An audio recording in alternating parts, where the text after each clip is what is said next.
Gloire à Dieu. Nous allons lire dans 2 Corinthiens, chapitre 3. 2 Corinthiens, chapitre 3.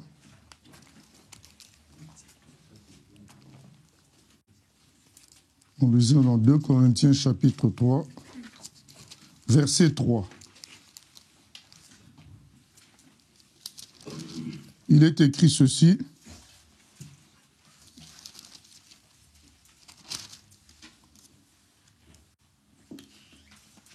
« 2 Corinthiens 3, 3.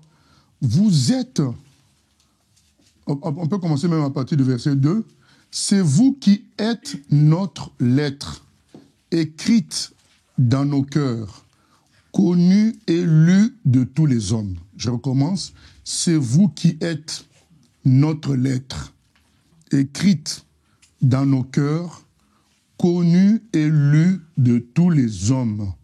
Vous êtes manifestement une lettre de Christ, écrite par notre ministère, non avec de l'encre, mais avec l'Esprit du Dieu vivant, non sur des tables de pierre, mais sur des tables de chair, sur les cœurs. » Voilà. Le frère Paul dit aux Corinthiens, vous êtes notre Bible, quoi. Vous êtes notre lettre. Parce que ce que nous lisons là, c'est l'épître aux Corinthiens. Donc, les apôtres avaient pris pour habitude d'écrire des lettres aux églises pour les fortifier, pour leur donner des conseils bibliques, pour prêcher. Et Paul dit, mais vous aussi, vous les Corinthiens, en tant qu'humains, en tant que personnes, vous êtes aussi notre lettre que les hommes peuvent lire. Votre vie est devenue une sorte de Bible, d'écriture que les hommes peuvent lire. Lu par tous les hommes, il dit au verset 2, connu et lu de tous les hommes. Donc les gens, en vous regardant, ils lisent la parole de Dieu. Donc ce n'est pas une écriture faite avec de l'encre, mais, comme il est écrit là, mais avec l'Esprit du Dieu vivant. C'est Dieu qui a écrit la parole en vous. Souvenez-vous, bien-aimés, il est écrit de Jésus dans Jean chapitre 1er, au commencement était la parole, et la parole était Dieu, et la parole était avec Dieu, et cette parole est venue en chair. Donc la parole de Dieu a plusieurs formes d'expression. Il y a le fait qu'on parle, le fait qu'il y a eu des prophéties, et l'expression que Dieu a choisi de graver sur terre, ça a été les Écritures. Mais ça ne se limite pas là, c'est ce que dont nous voulons parler aujourd'hui.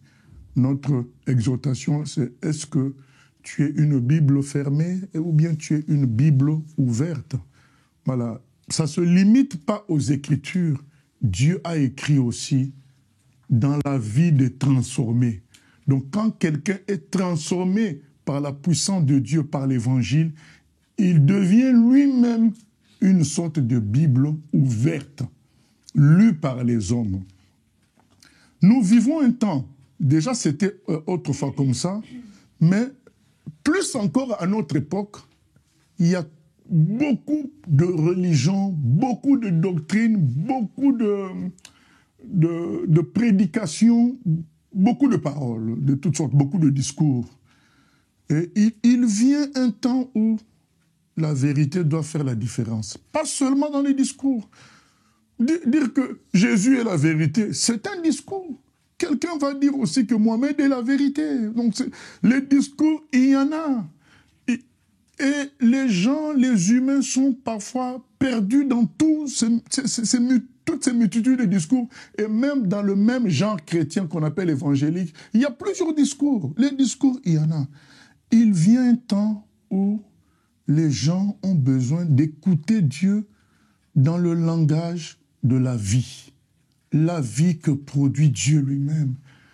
L'écriture qui est écrite par l'Esprit de Dieu dans ceux qui ont lu les Écritures. Quand tu lis les Écritures, tu es saisi, tu es transformé, tu deviens toi-même comme une écriture. C'est ce que l'apôtre explique. Il dit, vous êtes notre lettre. Vous êtes l'écriture que nous avons écrite avec la puissance du Saint-Esprit. Votre transformation c'est la parole de Dieu. Les gens peuvent lire votre transformation et comprendre Dieu. Vous savez, quand nous avons une Bible, c'est déjà très bien. Mais quand elle est fermée, elle n'est pas d'une grande utilité. Certains s'en servent pour mettre sous l'oreiller, soi-disant pour les protéger. Mais ça ne va pas protéger quelqu'un de mettre la Bible sous l'oreiller. Ça ne produit rien du tout. Voilà. C'est pas la Bible sous l'oreiller qui peut protéger quelqu'un, c'est Dieu qui nous protège. Si tu mets ça sous l'oreiller, tu n'as mis qu'un livre sous l'oreiller. Ce n'est pas Dieu que tu as mis sous ton oreiller. D'ailleurs, Dieu est plus grand que l'oreiller. Voilà. Certains sont fiers d'avoir une grosse Bible, de se promener avec, mais tant qu'elle est fermée, elle n'est pas d'une grande utilité. C'est comme si quelqu'un lisait dans une autre langue. Donc il prend la Bible, mais c'est en chinois. C'est la Bible, mais c'est en chinois. Et aujourd'hui, notre discours est devenu presque comme du chinois pour les païens, pour beaucoup d'humains, parce qu'ils ont tellement entendu des discours que tous les discours en général deviennent comme du chinois et finalement, chacun fait sa route dans le désordre. Il faut qu'à un certain moment, il y ait un discours plus puissant qui se manifeste par la production, par ce que ça produit. Qu'est-ce que ça produit? Ça produit quelque chose qui dépasse ce que les gens peuvent lire à gauche, à droite. Tout le monde peut parler en sa manière, avec éloquence, et drainer des foules. Drainer des foules. Ça se fait dans toutes les religions. Il y a des foules dans toutes les religions. Il y a des foules même dans les partis politiques. Mais Dieu, qui est Dieu, peut faire la différence avec sa parole. C'est ça, c'est ce que nous voulons apprendre aujourd'hui. C'est que il y a beaucoup de paroles, beaucoup d'écritures, mais il y a une seule écriture qui contient la vie, c'est la Bible. Mais cette Bible, tant qu'elle est fermée, elle n'est pas de grande utilité pour quelqu'un. Il faut qu'elle soit ouverte, lue et parfois expliquée.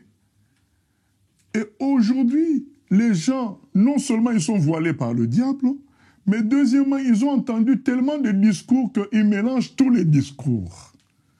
Ils renvoient tous ces discours, comme on dit en français, dos à dos. Mais les musulmans disent ceci, les chrétiens disent cela, les bouddhistes cela. Ah bon, tout ça, c'est la confusion. Bon, il y a un Dieu créateur et puis c'est fini, quoi. Voilà. Ou bien il n'y a même pas tout ça, ça c'est les inventions des hommes. La preuve, c'est que chacun dit ce qu'il veut. Il nous renvoie dos à dos.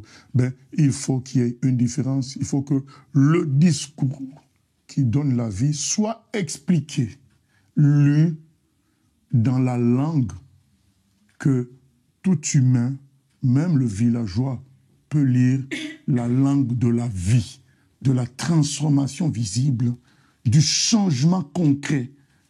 Et c'est ce que Paul dit aux Corinthiens, vous êtes cette langue-là. Vous êtes cette écriture-là, votre changement, le travail de Dieu en vous devient une Bible. Mais cette fois-ci qui est claire et expliquée, en quelque sorte vous expliquez les choses, votre réalité. C'est un appel bien aimé à ce que la Bible nous transforme et que nous-mêmes nous devionnons la Bible. Parce que les discours, les gens en entendent et en entendent. Un jour, un monsieur, c'est pas de notre siècle, peut-être 2 siècles avant nous, il parcourait une distance pour aller d'une ville à une autre. Il s'est fait dépouiller par des voleurs. C'était la nuit. Ces voleurs-là, ils l'ont fouillé et dit, donne-nous tout ce que tu as. Il a donné, mais à l'époque, comme les gens craignaient aussi les bandits, ils avaient une méthode pour cacher certaines choses très importantes. et il avait caché les pièces d'or quelque part bien dans son vêtement, c'était bien cousu. Et il leur a dit, ben, je n'ai que ça, il leur a donné ce qu'il leur a donné. Et quand il a parcouru 1 kilomètre ou 2 kilomètres, comme c'était un enfant de Dieu, il a senti quelque chose qui n'allait pas. Il a dit, j'ai menti, je leur ai dit que je n'avais que ce qu'ils ont pris. Le monsieur, il a fait demi-tour. Les voleurs étaient là en train de faire du feu, en train de peut-être de manger ou de discuter. Il voit le monsieur qui venait de menacer, dépouiller, qui avait eu quand même la vie sauve. Vous savez, c'est parce qu'on peut aussi te tuer par ces gens-là. Eh bien, il voit le monsieur revenir. Il dit, mais tu cherches quoi? Tu veux la mort cette fois-ci ou comment? Il dit, non, je viens vous avouer mon péché. Quel péché? Je vous ai dit que c'est tout ce que j'avais, mais en réalité, j'avais caché quelques pièces d'or ici. C'était bien cousu de ce côté-ci de mon vêtement. Et il leur a donné ça. Il dit, la vérité, c'est ça. Si vous voulez prendre, toujours sous vos menaces, vous prenez. Alors ces gens-là se sont dit, attends. Donc tu as caché tes pièces d'or face aux voleurs et tu as pu te fuir et tu reviens nous redonner. Mais est-ce que tu n'es pas fou? Il a dit non, je crois en Jésus et dans sa parole, ce n'est pas bien de mentir. Nous devons toujours dire la vérité. Et moi, je vous ai menti. Le Saint-Esprit m'a perturbé. C'est pourquoi je suis venu vous avouer la vérité selon la parole de Dieu. Non. Les voleurs dépassés ont dit, mais explique-nous clairement, Jésus, c'est quoi? Explique-nous clairement. Ça va à l'époque, tout le monde, c'est en Occident, les gens connaissaient, ils avaient déjà entendu parler de Jésus, mais ils ne l'avaient pas encore lu clairement.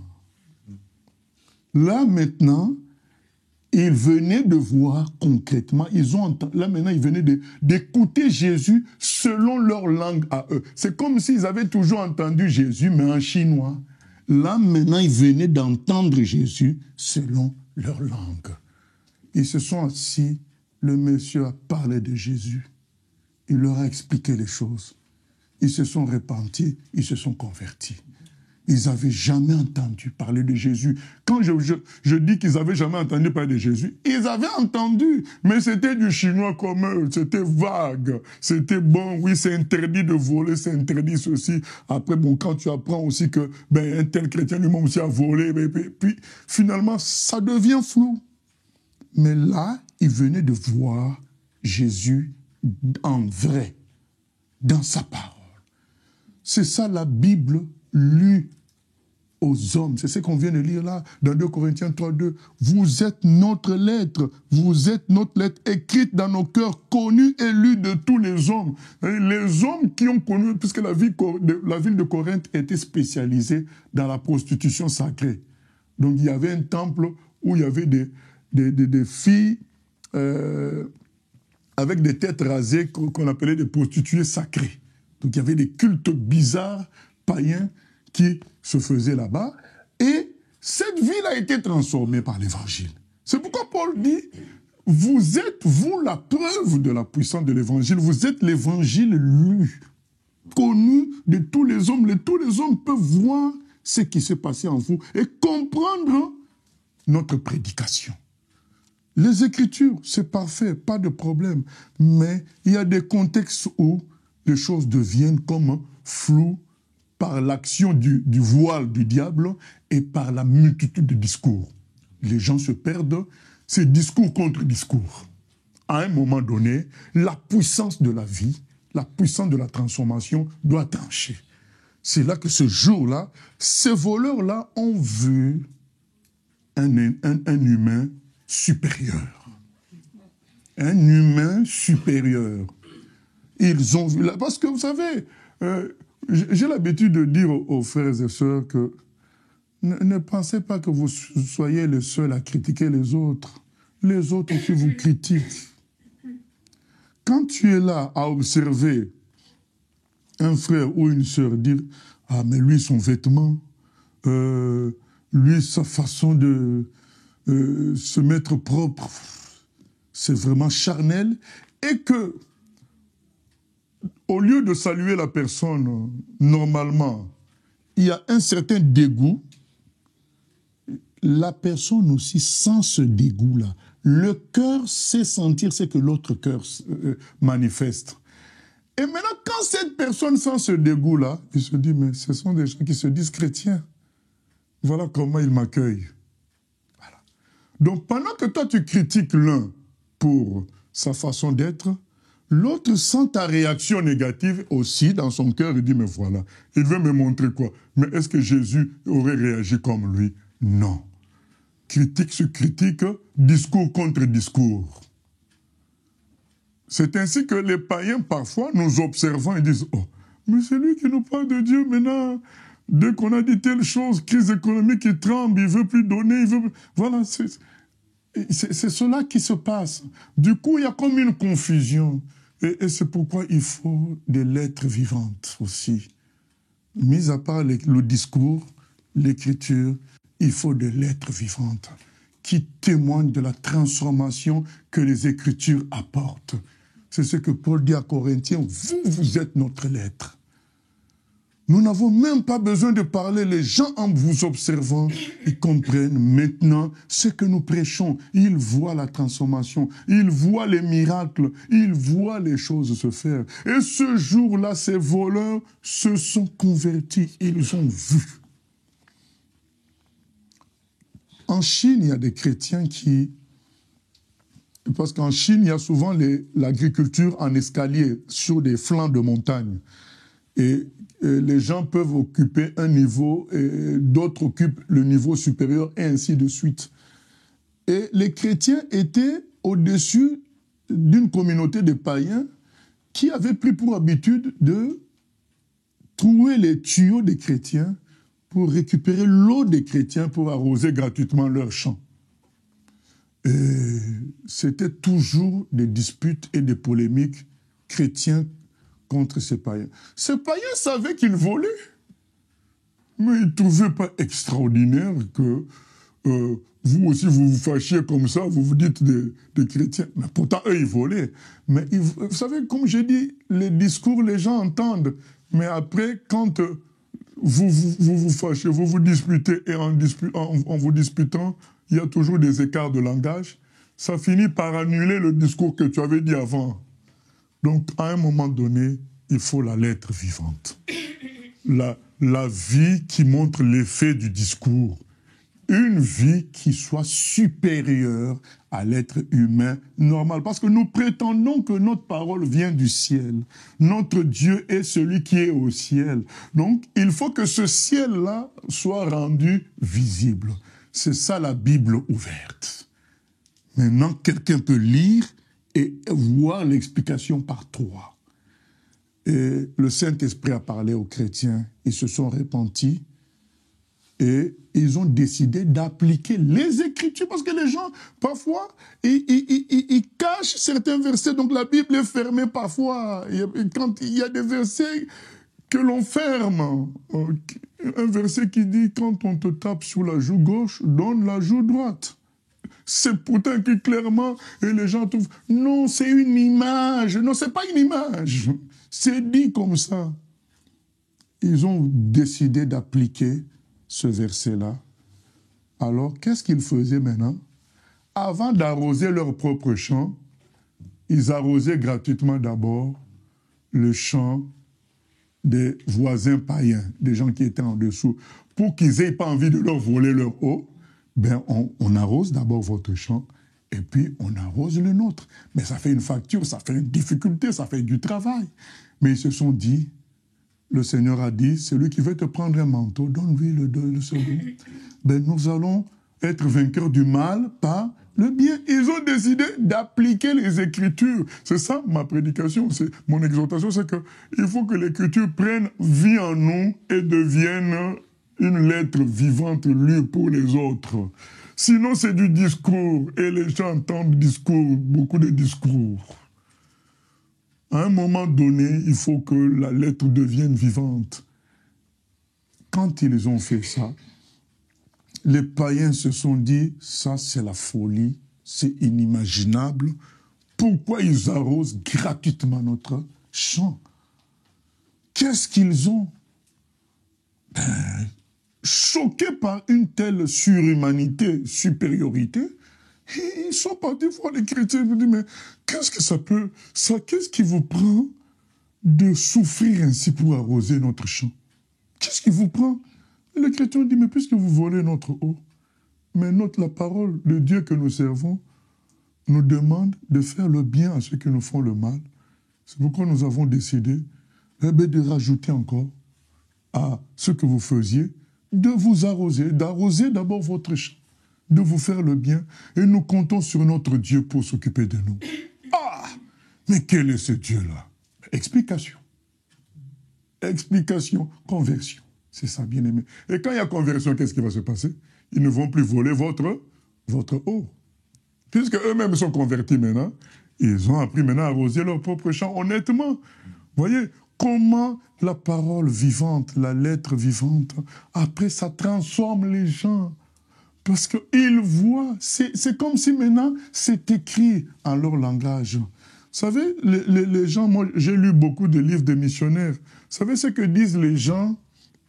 Par exemple, vous allez en Nouvelle-Papouasie, vous allez dans une tribu, au milieu d'une tribu qui ne connaît ni le français, ni l'anglais, ni rien du tout. Vous venez, vous trouvez un traducteur. Vous lisez en anglais, le traducteur, il traduit. Ils finissent par être touchés, plus ou moins. Mais lorsque la Bible a été traduite dans une de ces tribus-là, d'eux-mêmes, après avoir appris comment lire leur langue, par les missionnaires, quand ils ont lu dans leur propre langue les Écritures, ils ont dit, enfin Dieu parle notre langue. Voilà. Enfin Dieu parle notre langue. Enfin Dieu nous parle. Ils réalisent que Dieu les connaît et il parle leur langue. Nous devons parler la langue que tout le monde peut comprendre. C'est la langue de la vie. C'est la langue de la transformation. Les discours, ça devient un peu du chinois. Nous devons nous laisser transformer nous-mêmes afin que nous devenions une lettre vivante. C'est très important. Et nous lisons par exemple dans Philippiens 2. Philippiens 2, 15 à 16, c'est écrit, on peut commencer à partir du verset 14. Faites toutes choses sans murmure ni hésitation, afin que vous soyez irréprochables et purs, des enfants de Dieu, irrépréhensibles au milieu d'une génération perverse et corrompue, parmi laquelle vous brillez comme des flambeaux dans le monde, portant la parole de vie, et je pourrai me glorifier au jour de Christ de n'avoir pas couru en vain, ni travaillé en vain. Le frère Paul dit que la parole vous transforme afin que vous brilliez au milieu des ténèbres. Il y a trop de discours et la multitude de discours crée une confusion. Mais il faut maintenant qu'il y ait un discours qui produise des lettres vivantes, qui brillent, qui fassent la différence. Les gens nous ont suffisamment entendus. Aujourd'hui, sur Terre, les gens connaissent à peu près tout ce qui se dit dans plusieurs religions. Les gens le connaissent. Maintenant, ce qu'ils veulent voir, ils veulent voir les faits. Les faits. Quel est l'effet de tout ça? C'est très important. Je suis en formation avec un barbu musulman. Il est dans mon groupe de travail. Et dernièrement, donc dans les conversations comme ça, là, dans les blagues des gens autour, ben c'était... Alors, peut-être... et lui, le barbu, a dit, ah, mais là, on dirait... il trompe sa femme, hein. Et il y a un Français athée qui dit, mais oui, mais c'est pas vous qui allez jusqu'à 4, qui allez donner la leçon. Voilà. C'est-à-dire que, mais vous allez jusqu'à 4, vous allez dire quoi à quelqu'un qui en a 2? Il s'est tué, il n'a pas pu parler. Mais il va dire quoi? Mais vous allez jusqu'à 4, mais eux, ils vont jusqu'à 2. À un moment donné, quel est le discours qui va être le discours qui va produire de la supériorité? C'est ça qui compte. Le discours qui va produire. Quelle est la parole vivante qui est là?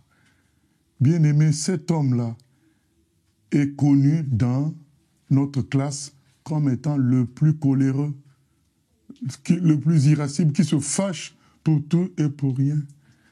Et petit à petit, en voyant tout ce que les gens disent de positif sur moi, il ne se fâche plus. Et il sent qu'il y a une différence.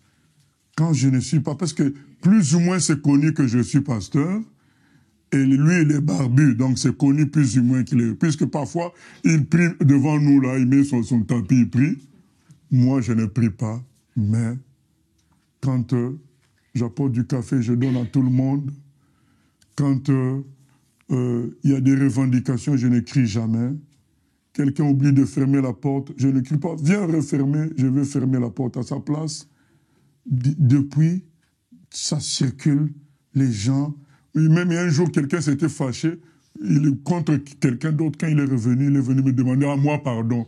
Bon, excuse-moi de m'être fâché. Tout ça, mais pourtant, c'était pas avec moi, c'était quelqu'un d'autre. Mais j'étais témoin. Mais quand il revient, c'est à moi qui vient demander pardon, excuse-moi. Donc les gens commencent... Et lui, il voit ça depuis, il commence à se calmer. Il réalise que là, ce type prend de l'avance sur moi dans cet endroit. Et voilà. Et bien aimé, c'est la parole vivante. Tout le monde sait qui est qui. Les gens savent qui je suis, les gens savent qui il est, mais les gens commencent à faire la différence avec la parole vivante, la lettre. C'est très important. Les discours, les gens les ont entendus. Maintenant, c'est la lettre vivante que les gens peuvent comprendre. Voir comment tu as été transformé, comment tu as été changé. Nous connaissons l'épisode de Marc 2, où on amène un paralytique devant Jésus. Il y avait une foule autour de Jésus, dans cette maison-là. Et Jésus dit au paralytique, tes péchés sont pardonnés. C'est un discours. Toi aussi, tu peux dire à quelqu'un, tes péchés sont pardonnés. Moi aussi, je peux dire. C'est un discours, tout le monde peut le dire. Et ces gens-là disent, mais de quel droit lui peut dire tes péchés sont pardonnés? Jésus dit, qu'est-ce qui est difficile? De dire tes péchés sont pardonnés ou lève-toi et marche? Parce que tes péchés sont pardonnés, tout le monde peut dire ce ne sont que des discours. L'islam peut raconter tout ce qu'il veut sur la sainteté de Mahomet. Ça, c'est du discours. Mais les faits sont là. Cet homme a épousé une fille de 6 ans. Les faits sont là. Combien il a tué des gens? Les faits sont là. Comment il est mort lui-même d'empoisonnement? Les faits sont là. Le discours, tout le monde peut le dire. Mais les faits, la parole vivante, la transformation, la lumière va faire la différence. Jésus dit, mais les discours, tout le monde peut le dire. Jésus leur dit, qu'est-ce qu'il y a de difficile? Dire tes péchés sont pardonnés. C'est un discours. Vous pouvez le contester avec votre discours, pas de problème. Mais il y a quelque chose que vous ne pouvez pas contester. C'est lève-toi et marche. Là, qui va contester ça? Si ça s'accomplit. Eh bien, afin que vous sachiez que mon discours est vrai. C'est ça qu'il a dit. Hein? Il a dit, afin que vous sachiez que j'ai le droit de pardonner les péchés, je te l'ordonne, lève-toi, prends ton lit et rentre chez toi. Le monsieur s'est levé, guéri instantanément. Tout le peuple qui était là, il a dit, alors là, nous n'avons jamais vu quelque chose de pareil. Ce discours est accompagné d'une réalité vivante. C'est ça ce à quoi servent aussi les miracles. C'est pour dire, notre discours est authentique, qui vient du ciel, voilà ce que ça produit. Mais c'est ça. Je ne suis pas comment dire, publicitaire des miracles. Mais je veux nous expliquer le rôle des miracles. C'est pourquoi ça s'appelle aussi dans la Bible des signes. Les miracles sont des signes qui montrent que le discours est vrai. Mais maintenant, les miracles seuls ne suffisent pas, puisque le diable aussi peut faire des faux miracles. Une vie transformée à l'image de Dieu, accompagnant les miracles, c'est ça qui va faire la totale différence. Il y a la puissance de Dieu qui fait des miracles, mais il y a la transformation des gens à l'image divine. Une transformation qu'un homme normal ne peut pas imiter. Donc un homme normal, quand il voit ça, il dit « Ah non, là, il y a un problème. » Vous savez, quand David pouvait tuer Saül, Saül cherchait à tuer David. Mais il se retrouve en position où c'est David qui peut le tuer, et David ne le tue pas.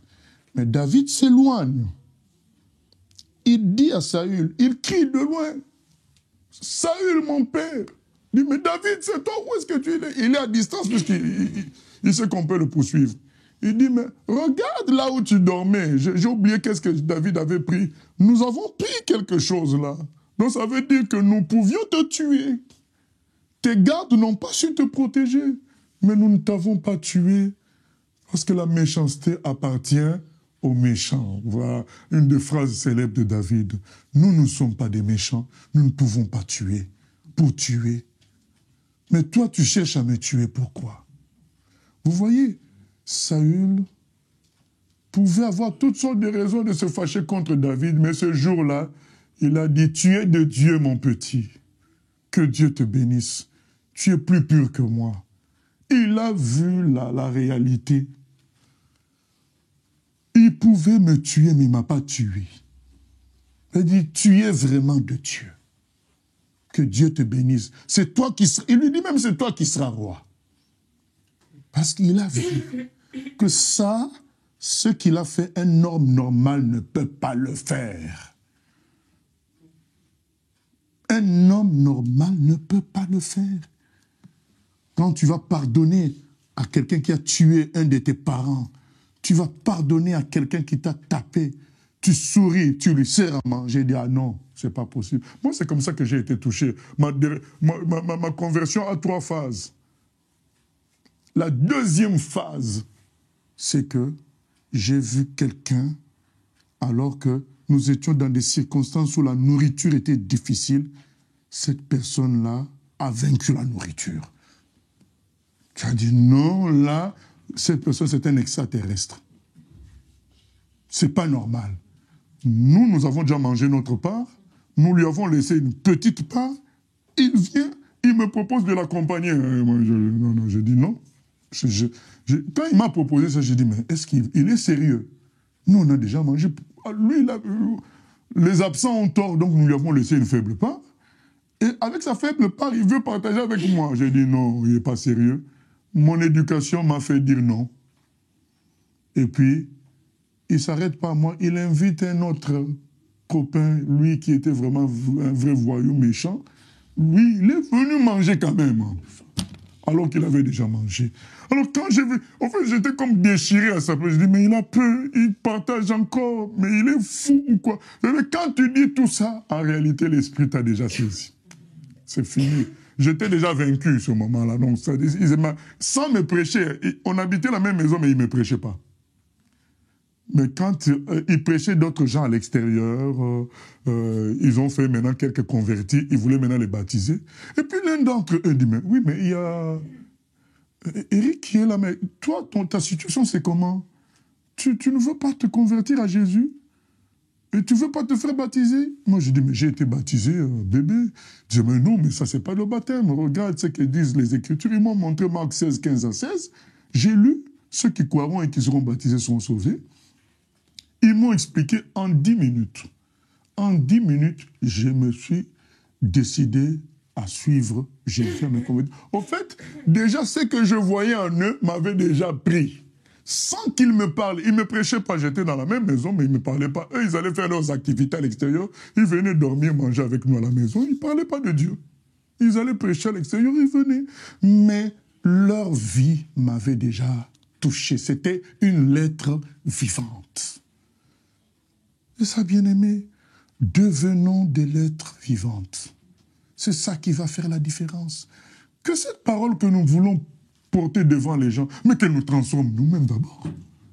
Qu'elle fasse des miracles d'abord dans nos vies. C'est important.